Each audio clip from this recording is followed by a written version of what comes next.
Pipili SDPO कार्य अधीन अंचल सोमवार अपराह बड़ंगा थाना अंतर्गत सादिरिया छकरे जड़े युवक साबल आक्रमण मामला एवं भिन्न मोड़ नहीं। आक्रमणकारी युवक पत्नी अभियोग आधार आक्रमण में गुरुतर होता युवक और बापा बादा नाम थाना पालटा मामला रुजु कराई।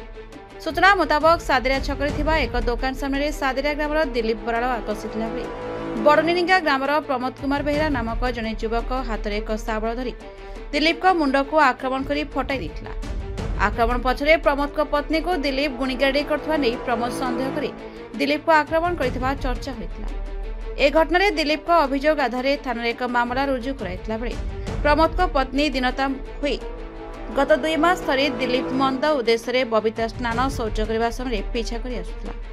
घटना दिन बनिता नाबालिका झील सादिरिया छक को एक दुकान को जीवा समय सेठे दिलीप निजर खराब उद्देश्य बनिता नाबालिका झील को 500 टंका दे बनिता को देखा करने। ए घटना नाबालिका झील बनिता आगे कहवा पर बनिता स्वामी प्रमोद छड़ को आसी दिलीप को पचारे सेठे दिलीप और बाबा दादा प्रमोद और बनिता को आक्रमण करने को उद्यम करथिला बेले प्रमोद निजको बंचाइबाकु जाई दिलीप को आक्रमण करथिले बोली अभियोग रे दर्शाई। Bureau report the Republic Odisha 24 news.